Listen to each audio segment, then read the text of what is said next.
Qui est là? Ah, Philippe. Tu dors pas, hein? Non, rien à signaler, hein. Tu peux aller te recoucher avec les autres. Qu'est-ce que tu fais? Rien, non, j'essaie d'enlever ces insectes qui se mettent sous les pieds. Ce sont des chics, des puces qui pondent des petits œufs. Enlève-les avec une aiguille et n'en oublie pas. Sinon, dans 3 jours, des puces sortiront de sous ta peau. Ah bon? J'ai pas l'habitude de ces trucs. Ici, c'est la forêt, mon ami. C'est un autre monde. Moi, je connais. C'est la 3e fois que je m'enfuis. Regarde mes oreilles. Les contremaîtres me les ont taillées quand ils m'ont pris la 2e fois. Tu n'as pas l'étoffe pour encaisser ça. Je sais. T'as raison. Je supporterai pas de me faire tailler les oreilles ou les jarrets. Et c'est pour ça que j'ai pas l'intention de me faire prendre. Tu transpires. Tu sais que tu ne trouveras pas de tafia dans la forêt. Je sais. Je t'ai à l'œil, Benjamin. Fais attention. Je t'ai à l'œil.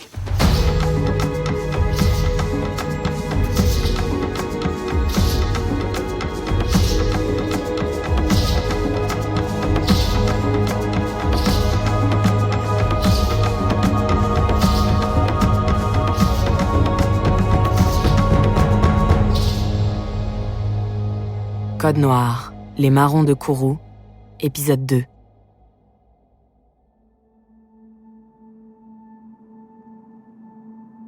Cric, crac, monsieur Cric, monsieur Crac.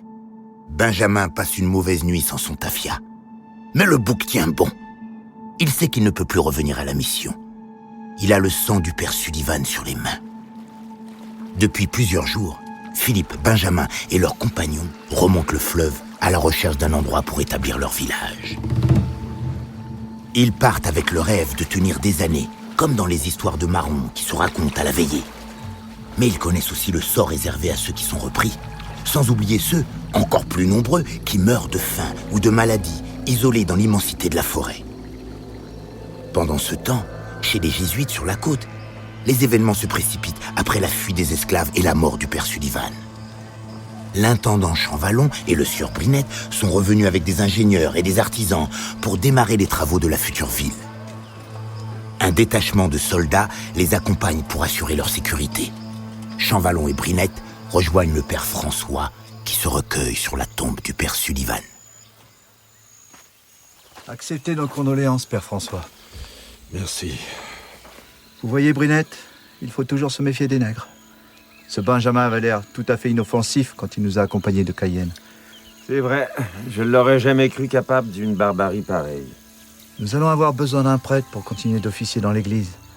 Au moins le temps que l'évêque nomme quelqu'un. Nous avons pensé à vous.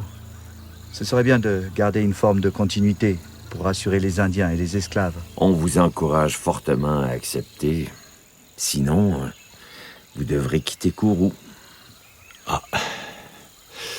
Alors j'accepte, puisque c'est si gentiment proposé. Nous allons tout faire pour que votre position soit la plus confortable possible, au vu des circonstances. Nous devons nous préparer à accueillir des milliers de colons dans les mois qui viennent. Les travaux doivent démarrer immédiatement. Il va y avoir de grands changements. On va raser des carbets pour construire une place d'armes, avec des maisons pour les colons. On va aussi ajouter une grande boulangerie, un puits... C'est un chantier énorme. En effet, c'est pour cela que nous avons besoin de tous les bras disponibles, car les premiers colons sont déjà en route. Quelle est la situation avec vos esclaves? Ceux qui ne se sont pas rebellés ont repris le travail ici, mais ils sont peu nombreux. Les esclaves rebelles se sont regroupés sur la plantation de la montagne des Pères.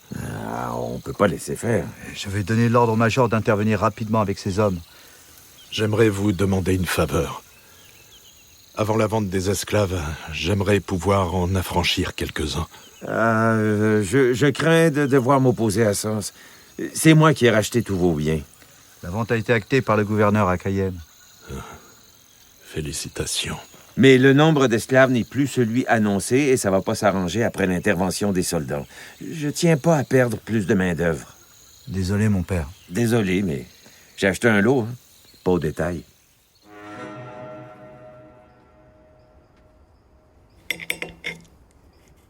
Constance, je suis désolé, je n'ai rien pu faire. C'est gentil d'avoir essayé. Ce poste de prêtre n'est que temporaire, je sais bien qu'ils me remplaceront, dès qu'ils le pourront.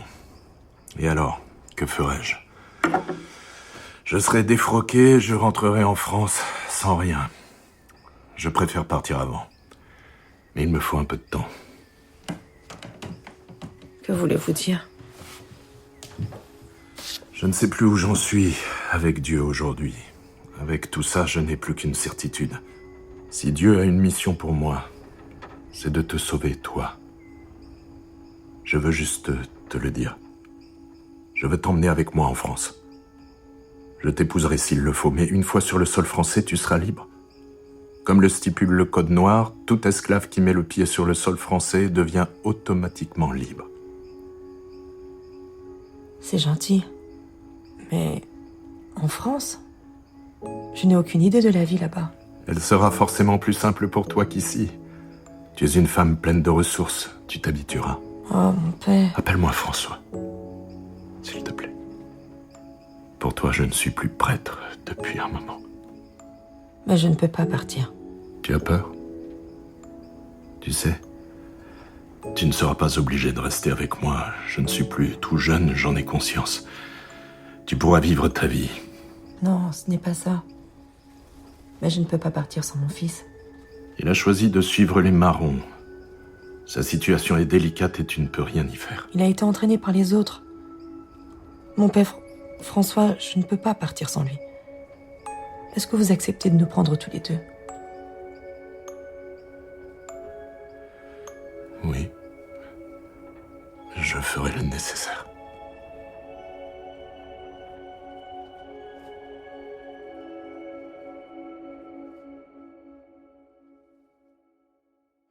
Cric-crac.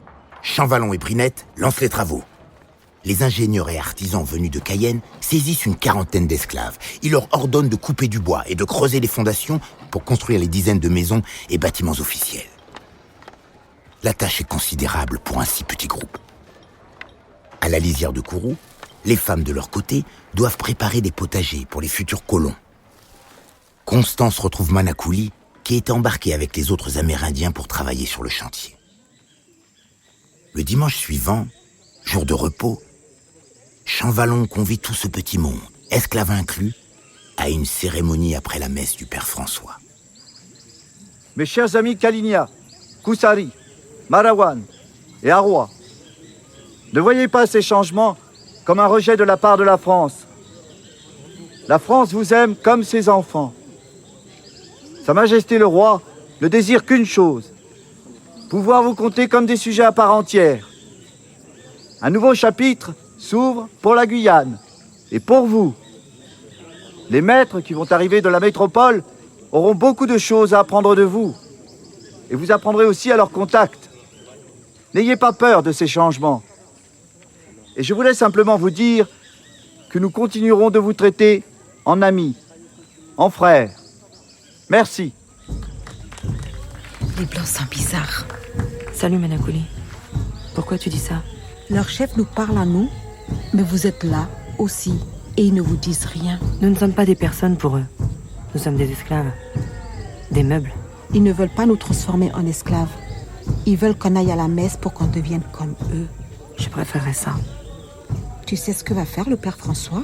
Il va partir. Il va rentrer en Europe. Tu ne me mens pas?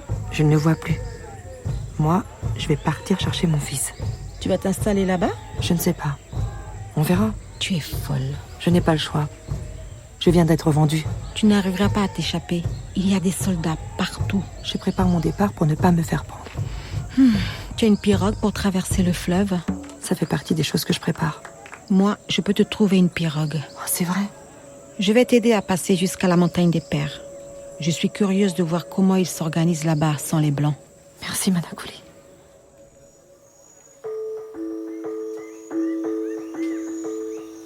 Cela fait maintenant plusieurs jours que Benjamin et ses compagnons se sont installés sur le lopin de terre qu'ils ont défriché en amont du fleuve Kourou. Les marrons profitent de la saison sèche pour démarrer des abatis. Des parcelles de terrain où ils coupent les arbres, puis brûlent herbes et branches avant de planter du manioc, des bananiers ou des patates douces. On ne peut rien faire pousser autrement sur cette terre acide et toujours humide. Attends, Adrien. Tiens le manche de la hache, mais plus serré. D'accord. C'est bien. N'écoute pas ce nègre de maison. Toi, tu gagnes ta place parmi nous, Adrien. Garde la hache. Ce sera ton outil. Merci, Philippe. Laisse bien les branches en place pour qu'elles sèchent. On reviendra dans quelques jours pour les brûler. En attendant, on va chercher un autre emplacement. Et pourquoi on a besoin de plusieurs abattis? Un seul ne serait pas suffisant pour nous nourrir toute l'année. Et puis si les soldats le trouvent et détruisent la récolte, il vaut mieux en avoir un autre pour continuer de se nourrir. D'accord, je comprends. Yeka travaille raide. Le groupe travaille dur pour s'établir le plus rapidement possible. Mais parfois les éléments décident autrement.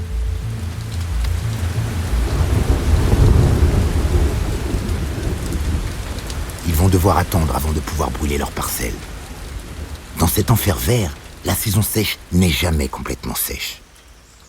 Devant la pénurie, les marrons rationnent les réserves, limitées à une petite portion de galettes de manioc ou de riz par jour et par personne.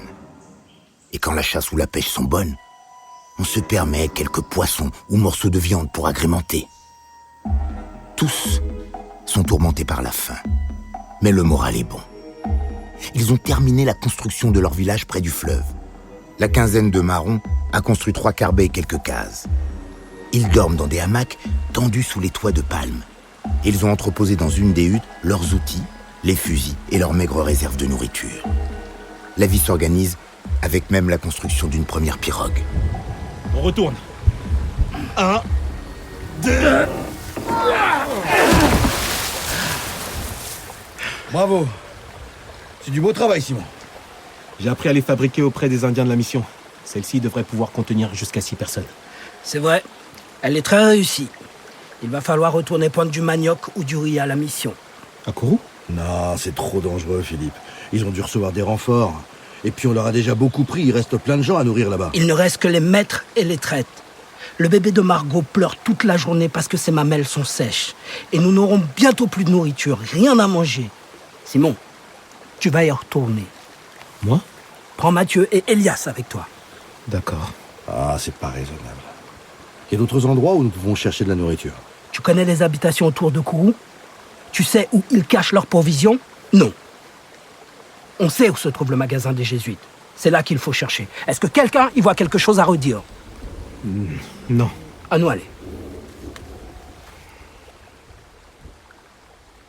Philippe le Grand-Gueule, le fort en bouche, a pris la tête du groupe des marrons.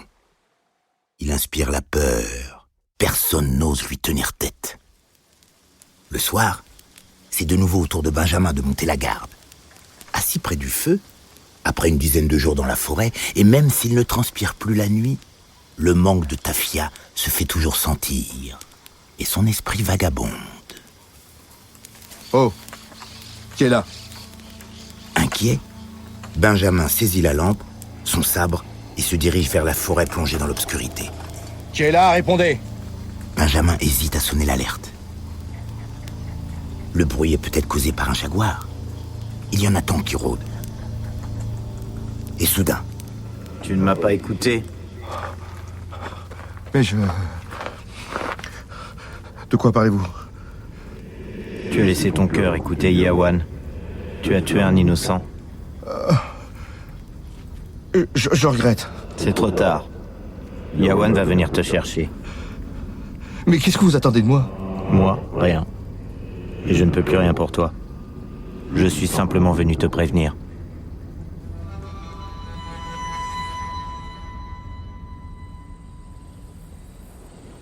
Podjab Constance enchaîne les journées harassantes à bêcher les potagers des futurs colons de Kourou. Elle s'applique et travaille avec entrain, car elle veut se faire bien voir de Brinette, son nouveau maître. Mais en réalité, elle prépare en douce son départ. Cette nuit, elle sort de son carbet avec le sac en jute dans lequel elle a rassemblé ses quelques affaires. Elle va bientôt retrouver son fils, elle en est persuadée. Avant de rejoindre Manakouli, qui l'attend sur la rive du fleuve avec une pirogue, Constance doit encore dérober des vivres dans le magasin. Mais la clé qu'elle a conservée semble bloquée dans la serrure. Tu as besoin d'aide? François, qu'est-ce que vous faites ici? Je t'attendais. Mais comment saviez-vous que j'allais venir? Manakuli m'a dit que vous partiez ce soir. Je voulais te voir avant que tu partes, puisque tu as décidé de m'éviter. Je suis désolée. Je l'ai fait pour... Oui, j'ai compris. Tu as évité que l'on nous voie ensemble pour que je ne sois pas soupçonné après ton départ. Je ne veux pas qu'il vous arrive quelque chose. Tu n'imagines pas le plaisir que tu me fais en disant cela. Tiens, la nouvelle clé du magasin, celle que tu as gardée, a été changée. Merci. Tu vas revenir, n'est-ce pas? Oui, bien sûr. Sous le regard du père François, Constance se serre dans les réserves. Elle prend un peu de riz et des bananes. Mais alors qu'ils ressortent du magasin, 3 hommes se plantent devant la porte. Hé, qu'est-ce que vous faites là? Sidron? Et toi, qu'est-ce que tu fais là? Père François, laissez-nous passer. Ne m'obligez pas à m'en servir. Alors que les 3 esclaves marrons se précipitent vers les sacs de riz, le père François et Constance rejoignent Manakuli, qui les attend sur la rive du fleuve avec une pirogue. Constance, je t'ai fait ce billet de congé. Tu pourras te déplacer avec Adrien si vous êtes contrôlé. Mais vous n'êtes plus mon maître. Oui, c'est un fou. Retrouvez-moi à l'habitation Loyola près de Cayenne, j'y ai des amis. Je m'y cacherai pendant 8 semaines, après je devrai prendre le bateau. Entendu, François. J'y serai. Merci. Allez-y, allez-y, partez vite! Filez! Allez-y! Pendant que Constance et Manakuli mettent la pirogue à l'eau, les soldats surprennent les marrons dans le magasin et commencent à tirer. Mathieu et Elias tombent sous des balles, tandis que Simon réussit à s'échapper. Les soldats se lancent à sa recherche et tombent sur le père François. Mon père, que faites-vous ici? J'ai entendu du bruit et je suis venu voir. Mais vous venez du fleuve? Oui, j'ai entendu du bruit par là-bas. Permettez, mon père? Ceci est bien la clé du magasin? Vous pouvez nous expliquer ce que vous faites avec, alors que des marrons sont venus se servir dedans?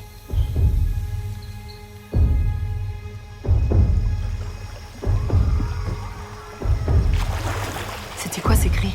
Ne t'inquiète pas de ça. Fais attention à bien planter ta pagaie dans l'eau. Il faut qu'elle reste en place. Tu pousses et c'est la pirogue qui avance. Fais comme moi.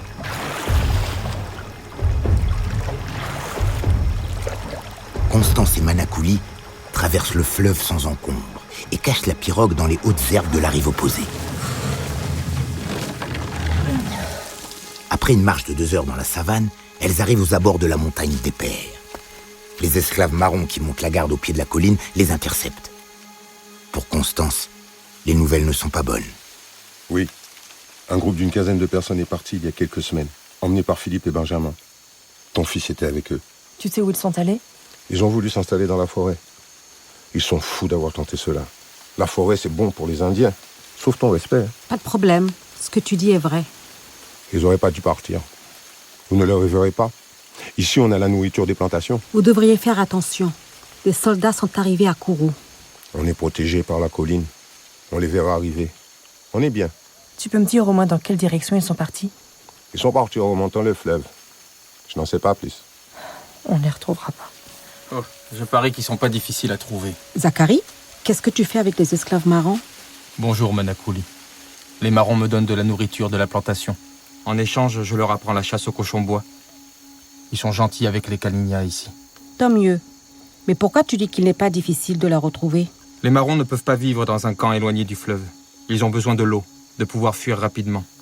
Et la forêt est trop dangereuse pour eux. Si vous remontez le fleuve en pirogue, vous tomberez forcément sur eux. Moi, je ne vais pas avec elle. Zacharie, je ne connais pas la forêt. Je sais à peine pagayer. S'il te plaît, emmène-moi. Pourquoi je ferais cela? Et si je te donne une pirogue? Tu acceptes? Ma pirogue, tu veux dire?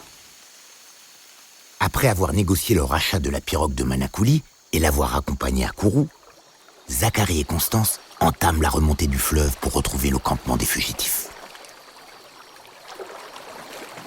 Pendant ce temps, dans la forêt, à proximité du camp des marrons, le jeune Adrien fait une découverte. Regardez, c'est là. Un abattis déjà préparé, des buttes de terre bien espacées, des plants de manioc déjà plantés. C'est parfait. On va récolter plus tôt. Belle découverte, Adrien. Merci, Philippe. Oui, mais... c'est sûrement un abbati Kalinia, hein.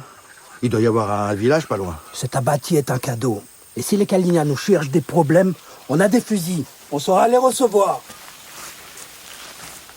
Petit, tu devrais faire attention à Philippe. Il n'a pas les qualités d'un bon chef. On est en train de faire une grosse erreur. Merci du conseil, Benjamin. Et pourquoi tu le dis pas toi-même? Tu veux prendre sa place, mais t'en as pas le courage.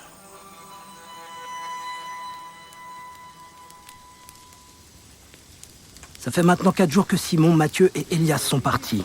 Ils ont dû se faire prendre. Il ne faut pas 2 journées pour faire l'aller-retour en pirogue jusqu'à Kourou. Désormais, même s'ils reviennent, il faudra se méfier d'eux. Pourquoi? Ils ont pu se faire prendre et nous trahir auprès des Blancs. Exactement.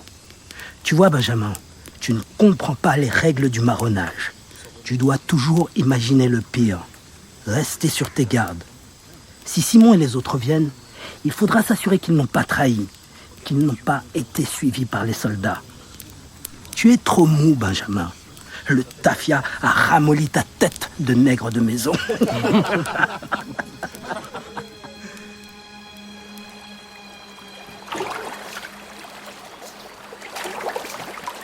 Arrête de pagayer. On va s'arrêter là près de ces arbres. Tu veux te reposer? Non. Regarde là-bas. Tu vois le point jaune? C'est un feu. C'est le camp que tu cherches. Comment tu le sais? Aucun village Kalinia ne se mettrait aussi en vue. Tu vas descendre ici et continuer toute seule. Je n'ai pas envie de croiser ces marrons.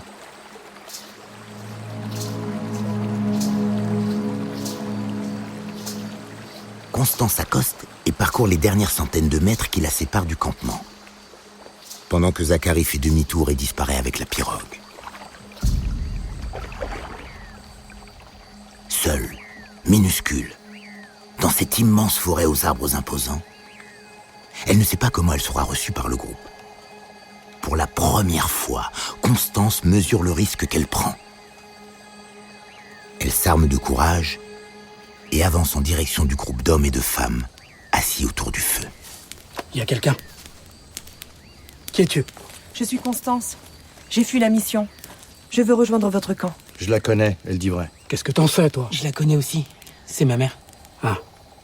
Alors viens t'asseoir avec nous. Tu as l'air épuisé. Constance prend son fils dans ses bras, puis s'installe avec lui près du feu et partage les bananes qui lui restent avec le groupe, en évitant soigneusement de croiser le regard de Benjamin. Je suis si contente de te retrouver. Tu as maigri. Ça va. Tu vas voir, on est bien ici.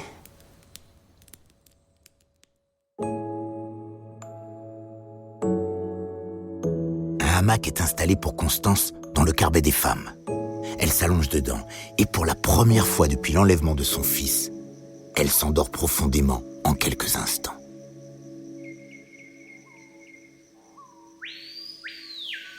Elle ne se réveille que le lendemain matin quand une main se met à secouer son hamac. Constance? Oh, Constance. Faut que tu te lèves. On doit partir à l'abbati. J'ai rien à te dire, toi. Oh, ça va. Tu sais, si tu restes avec nous, tu vas pas pouvoir m'ignorer bien longtemps. Tu parles. C'est à cause de toi que je suis là. C'est toi qui as pris mon fils. Non. Adrien est assez grand pour prendre ses décisions tout seul, hein. J'ai rien à voir avec ça, moi. Tu as volé le fils pour essayer d'avoir la mère. C'est Simon. Simon est de retour. Le brave Simon apparaît, épuisé, dans une petite pirogue qui remonte le fleuve. Il est accueilli par le groupe, Philippe en tête. Simon pose un pied à terre et dépose un lourd sac en toile devant lui. Où sont Elias et Mathieu? Nous avons été surpris par des soldats à la mission. Elias et Mathieu ont été touchés par plusieurs balles. Je n'ai rien pu faire. Et toi, tu n'as rien? Non, j'ai eu de la chance. Tant mieux. Tant mieux. D'où vient ce riz? Je me suis enfui de la mission avec cette pirogue. Il faut plus y retourner, il y a trop de soldats. Et on te l'avait dit, Philippe. J'ai marché jusqu'à l'habitation Pierrot, j'ai attendu la nuit, j'ai forcé la porte de la cuisine et j'ai récupéré ce sac de riz. Ensuite, je suis revenu au fleuve et me voici. C'est miraculeux. Vraiment miraculeux. Oh! Aïe! Mais moi, je ne crois pas au miracle. Mais qu'est-ce que tu fais? Oh! Tu mens? Arrête! T'es devenu fou! Arrête de mentir! Mais pourquoi tu fais ça? Dis-moi où sont les soldats? Quels soldats? Tu as trahi! Je n'ai rien dit! J'ai rien fait! Philippe, arrête! Il a aucune raison de mentir. Le pauvre, laisse-le tranquille. Il est le seul survivant. Il revient avec un sac de riz.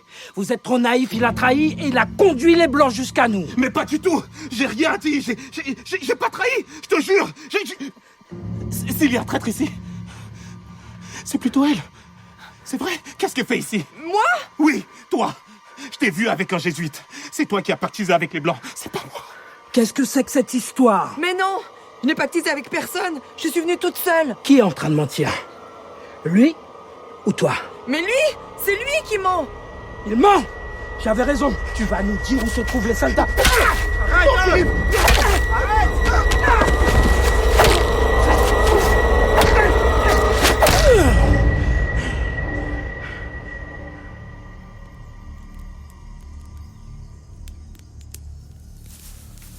Il est mort? Oui. Il n'a pas dit ce qu'il avait raconté aux soldats. Mais tu ne lui en as pas laissé le temps. Je suis devenu fou. On ne peut pas mettre en danger le groupe. Par précaution, on va tous s'établir dans le nouvel abbati. Le temps de voir si les soldats viennent jusqu'ici. Il faut l'enterrer. Pas besoin. J'ai jeté le corps dans le fleuve. Les traîtres ne méritent pas d'être enterrés.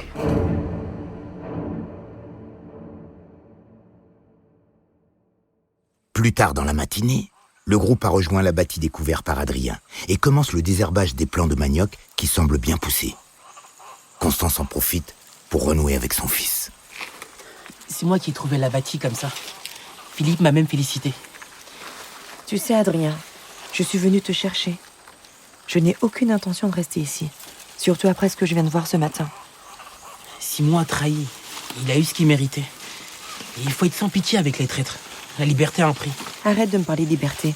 Ce Philippe commande tout le monde comme un maître. Écoute, mon père François nous a fait un billet de congé pour le rejoindre à Cayenne. De là, nous pourrons embarquer avec lui pour la France. Et là-bas, nous pourrons être libres. C'est la loi. Quoi? Tu veux aller en France avec lui? Non, hors de question.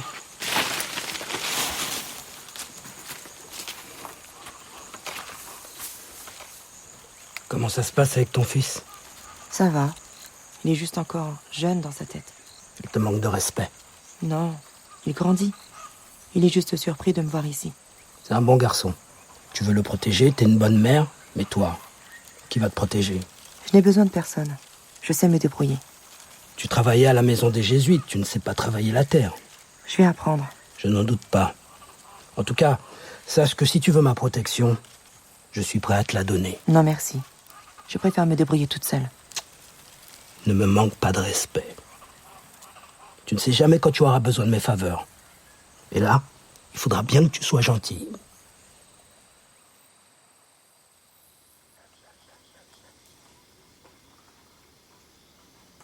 La journée de travail sur l'abbati touche à sa fin.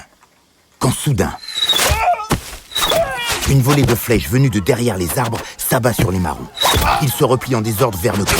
Les plus vaillants saisissent les fusils dans la hutte et lancent la contre-attaque. Mais plusieurs sont touchés et tombent avant même d'avoir pu tirer. Philippe ordonne le repli définitif. Dans la panique, Benjamin saisit la main de Constance et l'entraîne en direction du fleuve. Viens avec moi, à la pirogue.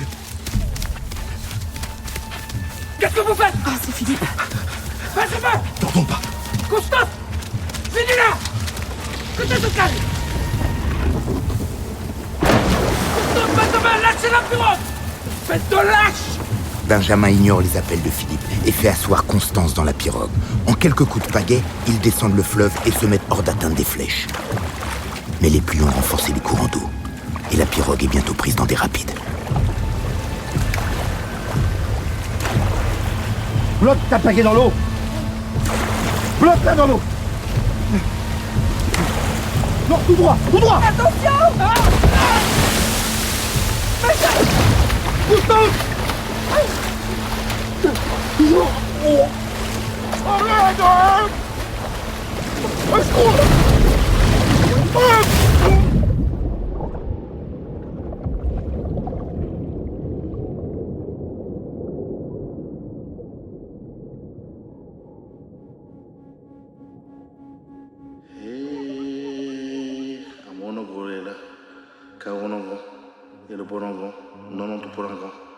Cabalon Togo, Moussi, Abadjidron, et Balon Togo. Hey, Kida Dogo, Abogogne Wadulboa, Apochol Gombogo Wadulboa, Moussi, Pierre Domain et Walom, Vignobo. Qu'est-ce qui m'est arrivé? Qui es-tu? Je suis Zacharie. Tu es chez les Kalinia. On vous a sauvé de la noyade. Oui, je me souviens, mais... J'étais avec Constance, elle est ici? Oui. Le Puyaï est en train de s'occuper d'elle. C'est vous qui nous avez attaqués tout à l'heure? C'est notre tribu, oui. Pour vous donner une leçon. Vous nous avez volé notre abbati. Oui, je sais. Amoro Kukusa? Le Puyaï dit qu'il te connaît. Comment ça? Yawa, Ugana Podama. On est donc Kenjira, Kanya Monomana. Il t'a déjà vu en rêve. Tu es comme nous. Tu es un être humain Kalinia. Tu peux rester si tu veux.